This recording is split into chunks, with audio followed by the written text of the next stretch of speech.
bilang nggak itu, oh asli, mereka pengennya gini, oh kita uji lagi dong, mereka punya hak apa? Terus jawabannya apa waktu itu Bang Rismond? Ya saya ini kan dari kampung nggak ada menor-menor gitu, bukan seperti itu, ibaratnya kan kita atas nama rakyat Indonesia, nah rakyat yang mana? Ya semua kan? institusi Ya semua institusi, terus kita ngapain gitu loh. Kecuali tadi yang bodong yang tiba-tiba dapat ijazah beli itu terserah gitu ya. Saya aja pernah dituduh seperti itu. Kalau Anda tidak percaya berarti Anda tidak percaya semua dong. Kalau misalnya semua sudah tidak ada lagi trust dengan semua lembaga, dengan semua institusi, ngapain kita bernegara gitu loh. Ya udah bubar aja. Pemirsa, gonjang-ganjing ijazah Pak Jokowi, perseteruan dalam ranah hukum, ada bukti-bukti baru lagi atau dugaan-dugaan baru lagi yang masih aja diubek-ubek oleh Pak Roy Suryo dan juga Pak Rismond. Ya, kemarin saya melihat mereka mendatangi kantor Kedaulatan Rakyat, Kuran Kedaulatan Rakyat di Jogja untuk memastikan. Tapi masih belum ada kabar selanjutnya seperti apa. Ada apa di balik isu ijazah Jokowi ini? Sore ini bersama saya praktisi hukum, advokat, akademisi dan juga peneliti, Ibu Indri, yang kemarin teman-teman mungkin sempat menyaksikan di salah satu kanal YouTube, sempat adu mulut ini, sempat mau angkat kaki dari lokasi podcast ini karena nggak diberi kesempatan untuk bicara. Selamat sore Ibu Indri. Selamat sore Bang Ijang. Terima kasih sudah Sama-sama. bersedia hadir ini, membantu pemirsa podcast Mosato, pemirsa Mosato mengenai gonjang-ganjing isu ini. Iya. Nah Ibu, nih saya mulai dari yang pertama. Kemarin kenapa bisa berantem banget sama Pak Rismond itu? Enggak, kita kan beliau nyampaikan, kita sudah dengar ya. Terus itu pas kena giliran saya tuh di-cut terus gitu loh. Makanya saya bilang kita tuh bicaranya itu jangan kayak debat kusir, kayak orang jadi jualan di pasar kan. Kita bolehlah masing-masing menyampaikan pendapat gitu ya. Apapun itu yang walaupun kalau menurut saya pribadi sih secara dasarnya itu nggak ada gitu ya. Nah makanya jadi legitimasinya, legasinya gitu. Itu nggak ada gitu loh. Dan dia juga mengatakan bahwa oh ini saya sudah pasti seperti ini. Nah kita kan dalam hal siapapun itu, apapun yang ingin kita sampaikan itu tuh kan kita harus melalui benar-benar nih objek yang kita teliti itu benar nggak sih yang mau dinyatakan itu asli atau palsu, itu seperti apa, kan harus melalui proses yang panjang, nggak ujuk-ujuk langsung oh ini asli ini nggak seperti mereka itu. Kan nggak memegang yang aslinya juga. Iya, yang kan? aslinya nggak. Makanya kan saya berusaha untuk menegaskan di setiap saya ingin menegaskan seperti ini loh alurnya, tuh langsung di-cut. Makanya saya bilang, oh ini kalau ini saya keluar aja deh dari sini. Tapi di sini jangan ya Bu. Kita klarifikasi santai, semuanya, iya. Memberikan pemahaman. Pertama kita melihat dari sisi hukum ya. Ibu Indri adalah praktisi hukum ya. Kira-kira apa Ibu mau jelaskan dari gonjang-ganjing ijazah Pak Jokowi ini, klaim sana klaim sini, ini asli di sini klaim palsu, lagi-lagi bilang oh ada bukti lagi ini, jadi belum ada kepastian. Tapi secara hukumnya gimana yang pastinya? Iya kan kalau segala sesuatu itu yang mereka menyatakan misalnya oh ini mereka yakin banget ya, yakin banget oh ini palsu. Nah segala sesuatu itu kan harus ada yang mendasari. Nah pernyataan asli dan palsu itu tidak bisa dikemukakan sembarangan oleh hanya seorang, misalnya dia mengklaim dirinya ahli misalnya. Kan semua itu kan harus ada putusan melalui prosedur, misalnya oke, kalau misalnya ini yang bisa menyatakan bahwa itu adalah asli atau palsu kan hanya pengadilan. Gitu kan. Nah jadi mereka kan tidak melalui proses itu. Baris Krim Polri keputusan penyidikan kemarin itu setara pengadilan juga, setara hakim. Itu kan proses ya, bagian dari proses. Jadi di dalam lab forensik itu dari Polri, nah itu kan mereka sudah meneliti itu. Berarti kan mereka membandingkan juga dari ijazah yang identik dalam artian gini, kita berbicara tentang identik berarti segala sesuatu itu dari kertasnya, tintanya itu kan dinyatakan itu sama gitu ya. Kayak contoh nih saya nggak ijazah misalnya contoh mobil ya. Mobil itu misalnya sama-sama Brio RS misalnya gitu kan keluar. Nah, yang berbeda itu hanya nomor rangka dengan plat. Nah, kalau selebihnya fitur-fiturnya apa, berarti kan itu kesamaan identik, berarti kan sama dan keluarannya pasti kan dari Honda gitu kan. Nah, itu yang bedanya itu adalah hanya plat dengan rangka mesin misalnya. Yang menuju lebih merujuk kepada identitas seseorang. Iya, itu. Nah, tapi kalau secara keseluruhan tipenya, terus itu fitur-fiturnya, terus rangka segala macam kelihatan secara visualisasi itu kan sama. Build up-nya. Nah kalau kita melihat nih, mereka ini Pak Roy, Pak Rismon, Dr. Tiffany kekeh banget nih, ingin melihat nih. Mereka ingin melihat dan minta untuk Pak Jokowi tunjukkan ini. Ada hal apa yang mendasar sampai seseorang harus wajib menunjukkan data, entah data pribadi atau data yang layak dikonsumsi. Mereka bahkan membanding-bandingkan dengan ijazahnya mantan wakil presiden kita Pak Hatta ya, Hatta yang dipublikasikan di museum di Belanda. Tapi bagaimana Ibu bisa mempertemukan antara dua persepsi ini ya? Satunya keinginan, satunya ada kepentingan untuk negara. Kalau menurut saya juga jadi pertanyaan besar ya. Biasanya kan kalau menuduh sesuatu itu palsu gitu kan, pertama tuh kan ada yang dirugikan. Oh, ini dimulai dari menuduh dulu ini. Ya kan menuduh kan. Oh, menuduh dulu. Mereka kan menuduh dan meminta gitu. Iya kan, mereka kan menuduh tuh ya, menuduh dulu kan. Terus mereka meminta untuk karena mereka menuduh, terus mereka tidak yakin kan. Berarti kan kalau misalnya mereka minta ditunjukkan, artinya mereka tidak yakin itu kebenarannya adalah asli gitu kan. Nah, dari mereka menuduh itu sebenarnya tujuannya apa, dasarnya apa gitu ya. Jadi saya kemarin juga berpikir, loh kenapa sih harus mereka minta nih ditunjukkan? Itu emangnya hak Pak Jokowi kalau nggak menunjukkan, karena itu kan punya pribadi terkait dengan yang Bung Hatta ya ditaruh tuh ini. Nah sekarang juga Bung Hatta kan udah nggak ada gitu ya, dan itu kan sebagai ibaratnya ini loh kebanggaan, apresiasi bahwa ditunjukin lah di situ. Karena kalau disimpan juga di dalam gitu kan orang nggak tahu gitu kan, orang besar apalagi ini ibaratnya buat mengenang beliau gitu kan. Nah sekarang Pak Jokowi kan masih hidup gitu kan, ngapain harus ditunjukin ijazah beliau? Dan saya pribadi sih nggak setuju ya, dalam artian ya saya yang punya ijazah suka-suka saya dong. Pertanyaannya, begitu Pak Jokowi tunjukin, mereka bilang nggak itu asli? Mereka pengennya gini, kita uji lagi dong. Mereka punya hak apa? Mereka tuh nothing else gitu ya dalam hal untuk membuktikan bahwa itu adalah asli atau tidak gitu kan. Nah sekarang kemarin uji lab forensik aja mereka nggak percaya gitu ya. Nah terus mereka nggak percaya, terus mereka percayanya siapa gitu. Dan sekarang pertanyaannya, mereka bisa meyakinkan bahwa ini benar-benar kita bisa membuktikan. Nah sedangkan pembuktian mereka itu hanya membandingkan antara mengambil juga fotonya itu kan dari internet gitu loh. Nggak ada bukti data analog gitu. Analognya juga nggak ada gitu kan. Itu nggak bisa. Dan sekarang jadi saya pikir tuh ada sesuatu tersembunyi gitu ya. Mungkin saya nggak menuduh apapun gitu. Ya mau itu proyek mau apa, yang pasti kenapa sih begitu kekeh gitu pertanyaannya kan.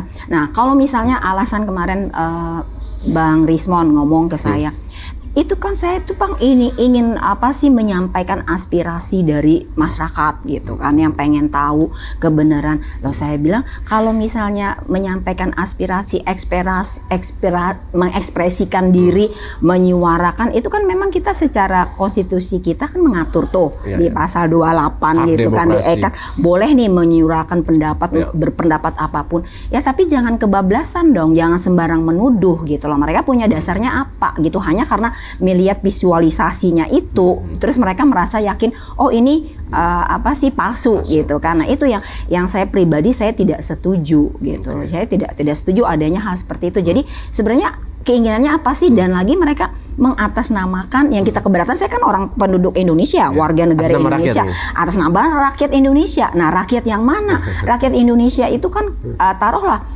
seluruhan saat ini 344,4 juta. Nah kalau misalnya kita lihat dari yang dia sampaikan, hanya ada beberapa gelintir gitu kan, ada beberapa persen dari berapa cuman ratus, bahkan kalau misalnya misalnya ada ribu, itu dibandingkan 0,0 berapa dari seluruh penduduk Indonesia. Nah ini mengenai Quran kedaulatan rakyat, ini dipaksakan supaya orang percaya nih bahwa di tahun itu tulisannya harus segini. Jadi mereka membandingkan dengan koran gitu ya, dengan koran kan, membandingkan dengan koran. Nah di Quran dikatakan, Quran kan kemarin itu kan menjadi salah satu alat bukti juga di Dirtipidum saat konferensi pers kemarin. Ada Quran, terus ini ada bukti-bukti yang lain, itu transkrip dan sebagainya. Nah dari sekian banyak bukti itu mereka cuma comotin Quran kedaulatan rakyat ini. Nah berarti secara tidak langsung ya, apakah Ibu melihat ini data-data yang lain itu tuh benar selain koran ini. Jadi apapun itu ya, ini kan namanya pemaksaan ya, memaksakan apapun itu. Nah sekarang saya tuh kemarin sempat ngomong juga ke Bang Rismon, kalau yakin tunjukin dong gitu kan. Sekarang itu kan kita harus melalui proses yang pasti dulu gitu kan. Lalu harus ada putusan yang dalam artian mengikat, kayak kemarin mereka nggak percaya dengan apa putusan lapor. Nah itu kan sebenarnya itu kan bagian dari untuk dibawa gitu ya, dibawa sebagai proses teknisnya ini loh, bisa dijadiin bukti gitu kan, bahwa itu sebenarnya udah melalui lab. Nah itu kan sifatnya itu kan final gitu kan, nggak bisa mereka ngadain upaya hukum kalau misalnya ujuk-ujuk langsung tanpa melalui prosedur gitu kan. Nah kalaupun tadi mereka dengan koran itu kan belum bisa menjamin juga itu pasti gitu kan, karena koran itu juga kan bener nggak sih gitu loh, walaupun ada keluaran tahun yang berapa itu, tapi itu bisa dijadikan bukti nggak, dan itu dinyatakan oleh pengadilan bukti nggak gitu loh. Itu kan harus seperti itu, nggak bisa kita yang ujuk-ujuk. Makanya saya bingung itu mereka ini kok ngotot gitu loh, ngambil ini, tapi kemarin begitu ini sebenarnya saya kalaupun saya tidak bersalah pun, kalau dianggap bersalah saya bersedia. Nah tapi kan cara bersedianya itu ya mereka harusnya menyadari juga dong sebelum misalnya bablas gitu ya. Tadi kan saya bilang oke, menyuarakan, atau saya bingungnya di sini ada juga mungkin campur aduknya tadi Bang Irjan mengatakan proyek, kalau saya mungkin ekspresi dari kekecewaan bisa juga kan, ekspresi dari kekecewaan. Nah, kekecewaan apa ini kekecewaan ini? Macam-macam kan, ada yang tiba-tiba nggak yang dulunya menteri jadi nggak jadi menteri, bisa juga. Terus ada juga yang misalnya menginginkan apa sih dalam hal, maaf nih, waktu pilkada jagoannya ini tiba-tiba nggak bisa gitu kan. Di pilkada kemarin ya? Iya bisa aja. Maksudnya siapa nih, Pak Rismon atau Pak Roy? Kenapa? Yang di pilkada? Iya berdua-dua lah sama gitu kan. Jadi kan ada pendukung-pendukung masing-masing kan. Nah itu makanya saya bilang keyboard warriornya ini yang dibuat masih, padahal orangnya sedikit gitu kan. Tapi itu yang ingin di sini juga saya ingin menegaskan gitu ya. Jangan mudah terprovokasi gitu lah. Tapi karena orang-orang ngelihatnya lingkupnya kan itu aja. Mereka itu kan masif gitu. Jadi apapun yang di ini udah main telan aja. Nah itu yang tapi saya pikir nih masih banyak manusia-manusia di Indonesia ini, para tokoh-tokoh yang bisa mengerti, memahami, dan pintar bisa mengambil, dan artinya masih waras, bisa berpikir secara normal gitu loh. Itu yang harus ini. Jadi kalau seperti ini sebenarnya keuntungannya apa sih buat mereka gitu loh. Dengan menjatuhkan yang ijazah palsu tadi, padahal banyak banget masalah di luar sana yang harus kita bicarakan gitu kan. Bisa saya melihat ke belakang ini, kemarin sempat saya ngobrol dengan Pak Arianto Sutadi, kenal ya Ibu Pari Sutanti, penasihat Kapolri, penasihat ahli Kapolri, dan beliau menjelaskan begitu banyak yang akan kita tayangkan nanti. Jadi ijazah ini yang digembor-gembor oleh Pak Roy Suryo dan teman-temannya itu benar seperti yang dikatakan Ibu tadi, adalah bagian dari ekspresi sakit hati. Saya kan bertanya, apa yakin Pak ini bagian dari ekspresi sakit hati? Ya kan saya beliau kan lama juga di pergerakan di balik layar, bagaimana istilahnya operasi senyap lah Polri ini. Pertanyaan saya, tapi kenapa profesor-profesor dari UGM ini tidak bersuara gitu bahwa ijazah ini asli atau palsu gitu kan? Tapi beliau menjawab begini, kan sudah ada rektor yang bicara atas nama itu.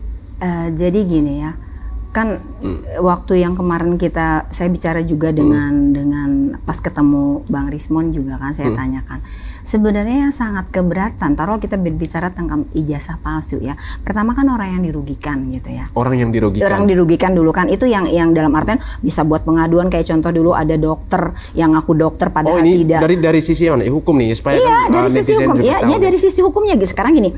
Kalau misalnya alasan UGM kenapa? Kan tidak bersuara. Yang setahu saya UGM itu kan udah bersuara mengatakan bahwa ijazah itu asli gitu kan. Makanya tadi saya bilang lagi, kan ada beberapa pihak tuh yang apa sih yang sangat dominan ya, yang punya domin dalam artian UGM-nya sendiri, alma maternya menyatakan bahwa itu asli. Walaupun tadi kata Bang Irjan ada beberapa profesor guru besar profesor lah di situ, guru besar yang mengatakan kan rektor udah bersuara gitu kan. Berarti beliau diam itu bukan berarti misalnya mengatakan oh ada sesuatu di situ, ini bukan suatu kebenaran yang disampaikan rektor, kan bukan berarti seperti itu kan. Bisa aja karena dalam institusi itu kan kadang kalau kita menyampaikan apapun itu pendapat itu kan ada jenjang alurnya. Kalau misalnya ini untuk statement buat keluar itu kan yang berwenang kan rektor gitu kan, kayak juga kita bikin misalnya untuk permintaan apapun keluar itu kan harus rektor gitu. Berarti yang pertama tadi apa tadi? Orang yang dirugikan. Orang yang dirugikan. Ini pertama orang yang dirugikan inilah. Yang dirugikan karena penggunaan ijazah tersebut gitu loh. Kan gini, orang jadi gini.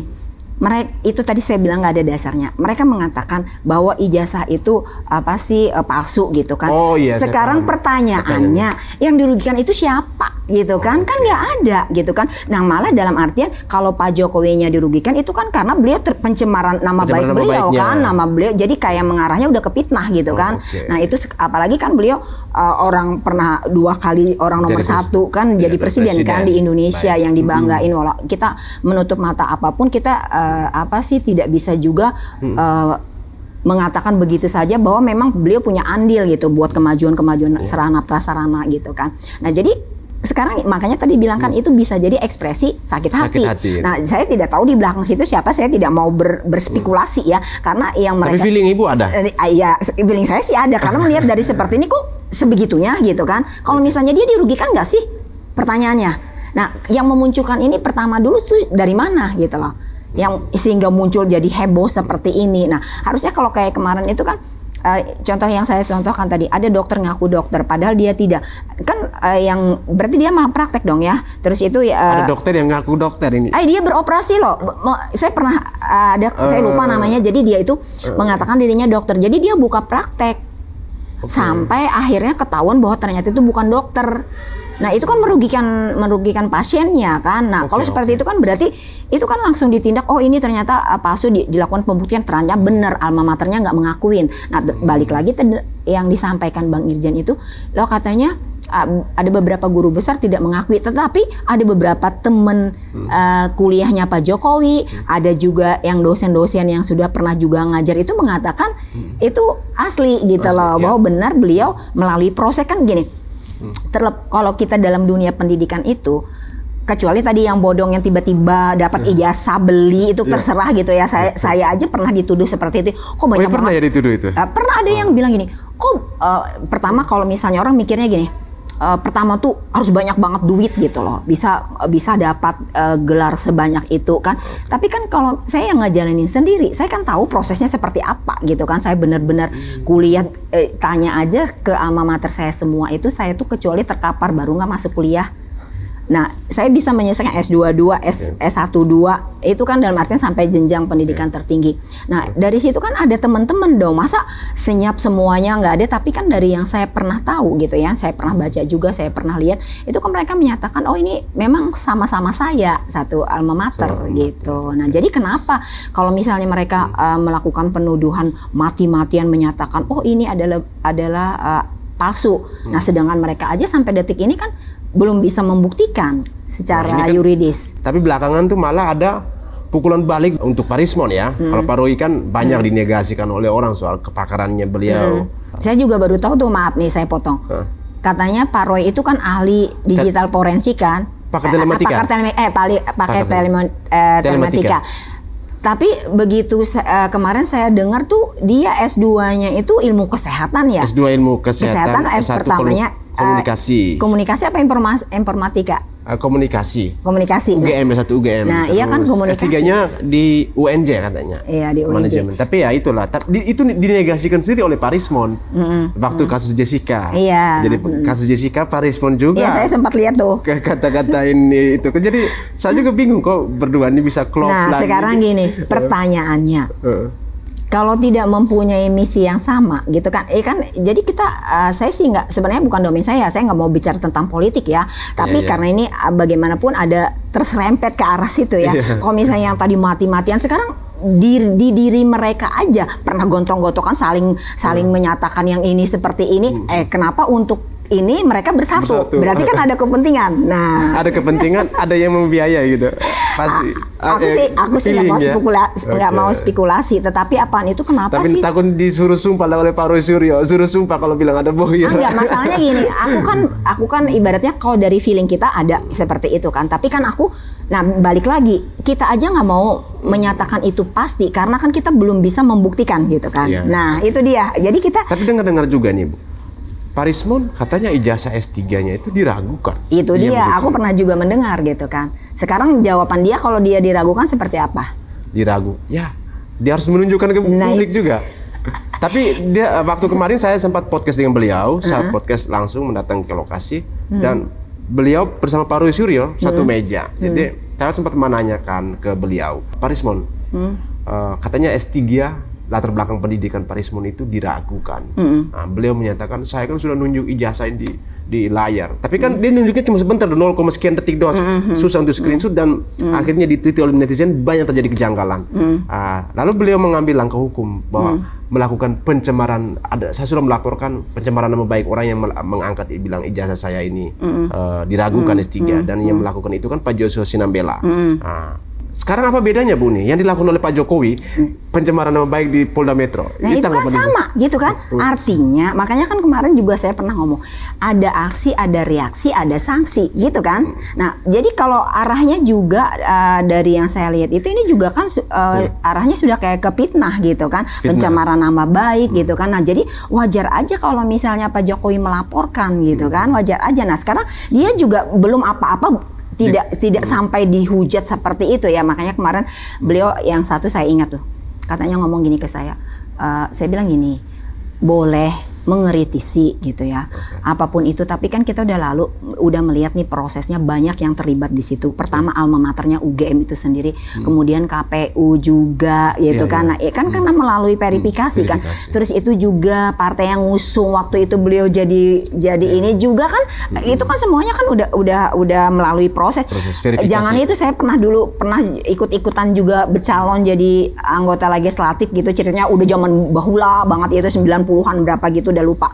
Itu kan diverifikasi loh data kita itu, keabsahan ijazah kita itu, apalagi kan kayak persyaratannya bahwa kepala negara itu minimal harus SMA gitu kan. Ya, harus ini di kepala daerah. Nah, saya juga kepala daerah. Nah, terus juga kemarin ada tuh di alumni kampus saya itu ya, alumni pasca sarjana itu dia bercalon sebagai anggota sebagai bupati ya di daerah timur sana.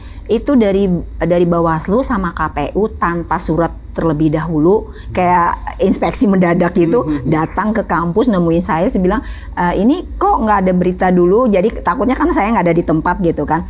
Terus menanyakan benar nggak sih ini lulusan sini? Saya bilang kan benar, lulusnya tahun berapa, bisa dilihat ini bisa dilihat tesisnya, bisa dilihat apa sih KRS-nya.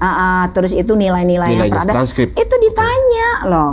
Jadi kan kalau misalnya itu nggak ini, kenapa nggak dari awal gitu? Kalau misalnya itu ya udah semua terlibat, makanya saya nanya, Anda kalau Anda tidak percaya berarti Anda tidak percaya semua dong.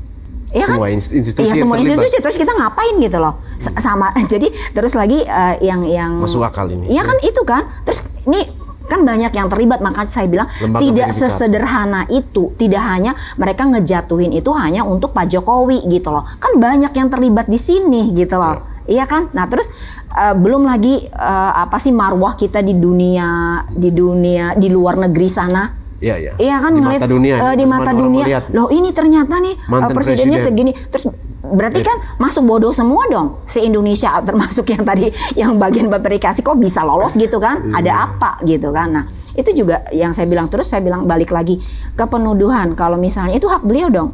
Beliau karena selama ini loh, kenapa kan saya ditanya juga sama Pak Bang Pertahi waktu itu, kenapa sih nggak dipanggil aja, ditanya loh.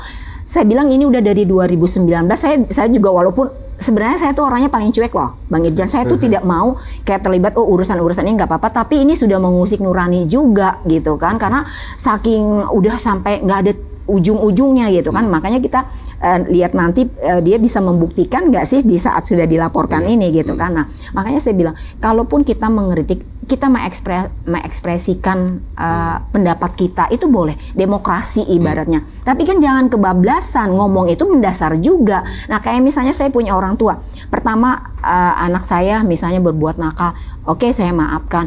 Tiba-tiba sampai lagi ngadu-ngadu yang enggak, playing victim misalnya di rumah nggak diapa-apain, bilang di ini gitu kan. Nah itu akhirnya sampai batas kesabaran saya habis. Itulah yang terjadi sama Pak Jokowi. Karena gini, saya tuh prihatinnya gini, hanya Pak Jokowi, dia bilang kan, oh beliau kan punya kekuasaan segala macam itu. Saya bilang gini, siapa sih yang tidak punya kekuasaan? Presiden-presiden yang lalu juga punya kekuasaan kan. Tapi ada nggak sih yang sampai separah Pak Jokowi itu dipitnah, dihujatnya?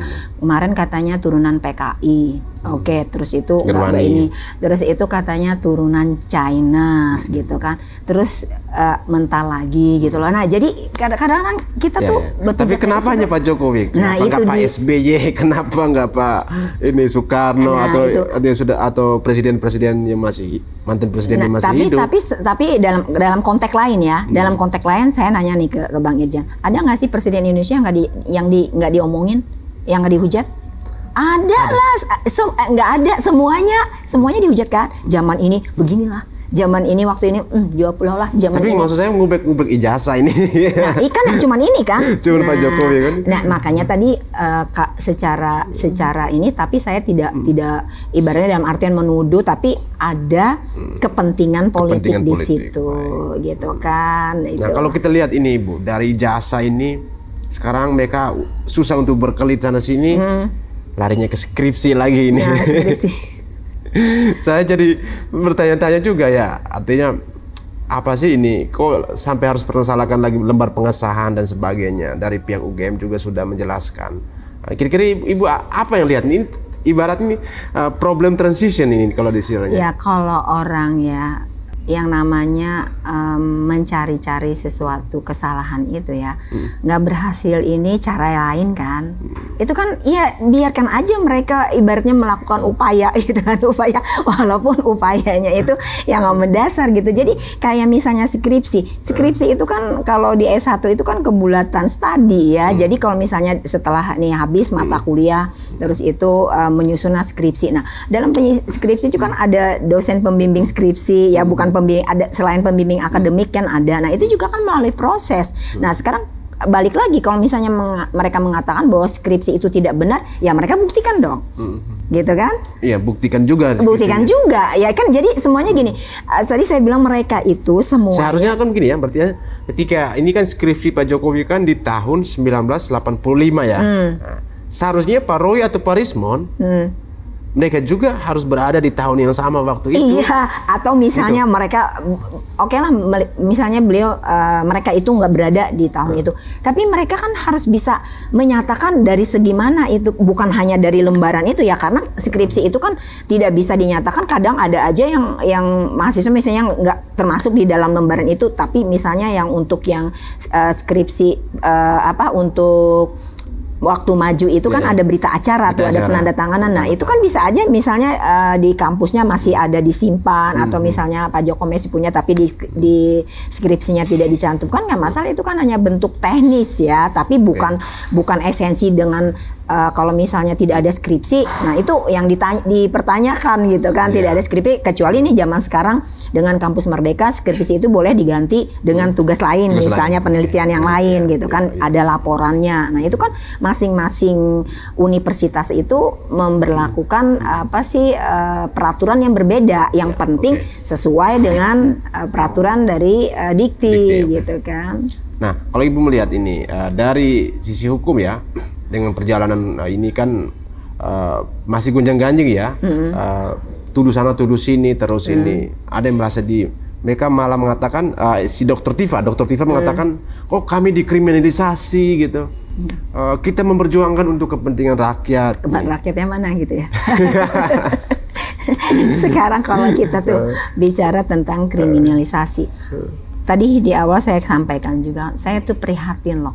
Terlalu banyaknya, terlalu sabarnya Pak Jokowi itu selama ini. Di saat beliau masih menjabat sebagai presiden aja, mereka kan sudah mengutak-ngatik nih.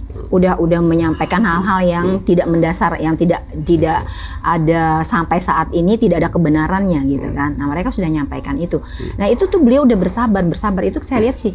Beliau itu sebagai saat itu menjabat sebagai presiden, masih menjabat sebagai presiden ya. Jadi beliau itu pengen ya udah biarkanlah mungkin nanti berhenti dengan sendirinya, dan beliau masih bersabar karena beliau ngapain sih banyak yang diurusin tentang apa sih negara ini daripada sekedar mendengarkan ocehan-ocehan yang tidak penting lah kayak gitu kan. Nah, itu tapi di akhir-akhir kok malah tambah ada lagi. Nah, makanya itu yang lagi ini kan. Nah, makanya saya sih sependapat aja, nggak ada istilah kriminalisasi itu kalau kita dicari-cari kesalahan kita ya dari segi pindadanya. Ini malah sebaliknya ya. Nah, ini kan mereka kan sadar, sampai kemarin tuh saya bilang gini, makanya kalau misalnya taruhlah anak yang nakal misalnya atau melakukan sesuatu tuh harus mikir dulu, menyatakan tuh dengan cara yang santun gitu kan, dengan cara ini ada mannernya. Terus jawabannya apa waktu itu Bang Rismon? Ya saya ini kan dari kampung gak ada manner gitu.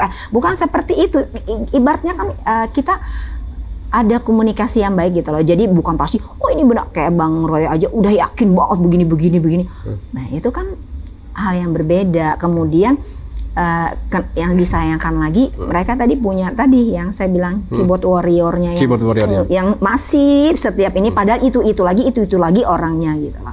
Diulang-ulang Jadi gitu. yang bikin heboh itu ya karena kan ini hot issue ya. Hot issue itu lalu media kan pada mengekspos. Nah, itulah serunya gitu kan, kalau misalnya ada yang lebih penting, lebih dominan lagi tapi nggak di ini karena nggak menjadi perhatian publik gitu kan. Tapi kan orang yang ngomentari juga itu lagi. Makanya tadi saya bilang yang begitu selesai saya podcast dengan Bang Rismon itu tuh komennya banyak banget. Oh, ini siapa sih Ibu Nen? Ada yang lenek lampir bla bla bla ngomongin saya lah. Dia aja nggak kena saya. Pertanyaan kok saya marah, misalnya saya nuntut lu siapa gitu kan. Taunya ngejat saya secara itu gitu sampai bilang, bener nggak sih dokter, lulusan apa, bodoh banget gini gitu kan. Nah, tapi buat saya ngapain? Saya tuh dulu pernah udah ada yang masuk ke Instagram saya ngomong begini. Ya saya cuekin aja, dan saya juga jarang buka Instagram gitu kan, karena saya orangnya nggak suka show up gitu ya dalam setiap apa-apa status, setiap apa tuh, karena saking sibuk juga mungkinnya pura-pura sibuk, jadi nggak sempat gitu loh. Tapi memang masyarakat Indonesia membutuhkan ya, artinya ketika dari sisi kontra yang begitu banyak menyerang kepada pemerintah Prabowo, kepada Pak Jokowi, ya memang orang-orang seperti Ibu ini yang dalam level taraf akademisinya doktor ataupun profesor, saya pun selama ini menghadirkan dalam dua sisi, Ibu.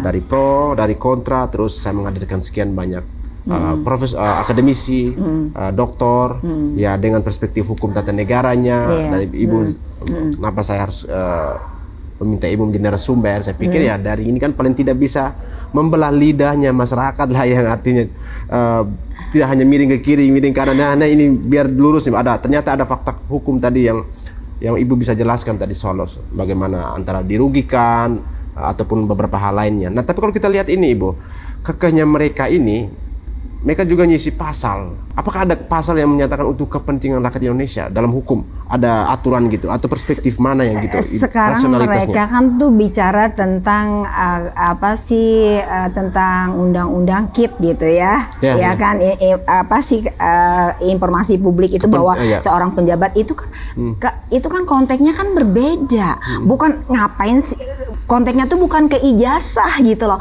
Konteksnya tuh kayak misalnya pengelolaan suatu lembaga sama instansi. Kalau misalnya nih saya pengen data, saya datang ke suatu lembaga instansi, saya pengen data ini, mereka tuh wajib memberikan datanya gitu, dalam hal yang itu ada hubungannya dengan rakyat banyak gitu loh. Kan seperti itu. Parsial tidak bisa ya? Iya, enggak lah, jangan. Jadi kalau misalnya itu data pribadi lah, ngapain harus diekspos? Nah, sekarang kinerja misalnya kita menyoroti suatu BUMN ya, taruh lembaga apa? Oh, ini kayaknya sistem tata kelolanya nggak bagus gitu kan. Nah terus kita mencari data misalnya buat informasi-informasi yang diperlukan. Nah itu kan wajib diungkapkan ke publik gitu kan, untuk tahu oh ini ternyata sistem pengelolaannya bisa bagus kayak di dalam suatu BUMN, ataupun misalnya ini good government-nya bagus gitu, ada ininya, ada asas-asas yang sudah pemerintahan yang baik itu seperti apa, penyelenggarannya udah bisa berjalan lancar. Nah ini kan beda, ini buat publik yang mana gitu loh. Kan itu juga kan masuk kayak bagian kayak yang tadi saya sampaikan. Saya pernah dituduh macam-macam, dalam arti ijazah saya nggak mungkin nih, banyak pasti beli segala macam gitu kan. Nah saya bilang ngapain saya ngeladenin itu, ngapain saya harus nunjukin gitu kan. Yang tahu kan saya alma mater saya, teman-teman saya. Ini menyentuhkan undang-undang ini kan, KIP ini kan informasi publik ini. Menurut Ibu ini ijazah ini data pribadi lah masuk atau bukan? Ijazah itu kan data pribadi kan, disimpan oleh seseorang, dalam artian kayak Pak Bang Roy kemarin ngatakan gini, itu kan yang data pribadi itu hanya KTP. Apa bedanya di ijazah itu kan lebih krusial, ada nomor ini yang khusus diperuntukkan untuk kita gitu kan. Dan masih ingat nggak kemarin ada apa sih Pak Wamen ya, yang ada di dalam suatu perusahaan, datang ke suatu perusahaan yang menahan ijazah. Oh, Wamenaker Pak Ebenezer. Itu kan nggak dibolehkan, itu kan punya pribadi gitu kan. Nah, kenapa harus tapi dipleset kan? Itu kan buat apa sih, kepentingan publik. Nah, kepentingannya apa? Beda kalau misalnya tadi yang saya bilang nih, oh tata kelolanya nggak benar, wajib dibuka dong. Misalnya cara administrasinya seperti apa, kita mempertanyakan. Nah, itu kan boleh dilakukan transparan gitu. Itu gunanya, makanya jangan bertameng di undang-undang gitu loh, yang oh ini kayaknya ditarik ulur undang-undangnya seperti ini, alasan itu kan kemarin tidak ada di situ mempidana orang. Kayak undang-undang IT itu katanya Mas Roy kan nggak ada itu bisa mempidana orang. Lo jelas kok di situ di pasal 28 ayat 1 undang-undang IT itu yang mengatakan bahwa apabila ada ketahuan terbukti seseorang itu menyebarkan berita bohong gitu kan, terus itu hoax, berarti kan ada hukumannya gitu loh, berarti kan larinya ke pidana. Nah sekarang ya yang sangat disayangkan itu, tapi tidak semua sih, tapi kan rakyat kita ini Indonesia tuh kebanyakan ya, tidak semua itu suka ikut arus, go to flow, jadinya ikut arus kalau oh nih rame gitu, padahal nggak tahu. Makanya saya pernah tuh ada cerita ya, saya nanganin kasus. Saya tahu persis waktu itu nih, ini contoh nih ya. Tadi yang contoh pribadi saya sudah, dia bilang itu nggak benar lulusan ini, itu di komen-komen baru nih dibaca tuh sampai anak saya tuh nangis ya dengar terutama. Terus itu ini ada berita, itu masuk loh ke pemberitaan tuh masuk. Berarti kan secara apa sih kelihatan secara formilnya, tapi bukan kebenaran hakiki. Yang kita cari itu kan kebenaran hakiki ya. Nah sekarang katanya gini di berita itu tentang penggelapan, tentang pemalsuan surat. Jadi waktu itu kayak BPKB gitu loh, dipalsu gitu ya. Jadi ada sindikat gitu. Terus ditanda itu semua itu loh. Ini udah lama ya ceritanya nih. Ada beberapa media TV juga sudah diterima, sudah ketahuan tempat lokasi, tempat pembuatan BPKB palsu itu dengan STNK-nya. Berada di jalan ini, rumah nomor ini, kita sudah menyita. Itu padahal nggak ada gitu loh. Nggak apa sih fakta yang sebenarnya bukan seperti itu. Malah yang pembuatannya tuh si oknum, karena melibatkan oknum Dispenda kan waktu itu, malah di kantornya sendiri gitu loh. Tapi beritanya, makanya saya bilang karena kita seringnya menemukan hal-hal seperti itu, dan kita pun pernah ibaratnya orang mengatakan sesuatu hal yang tidak benar itu.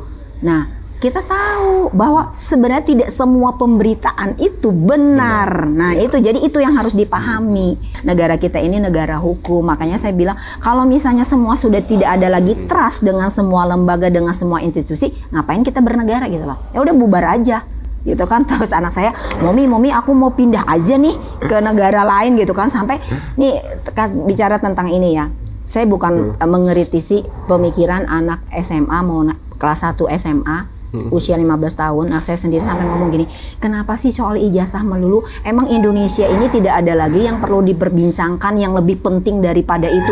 Makanya kita itu nggak maju-maju. Nah itu pemikiran anak 15 tahun. Brilian ini.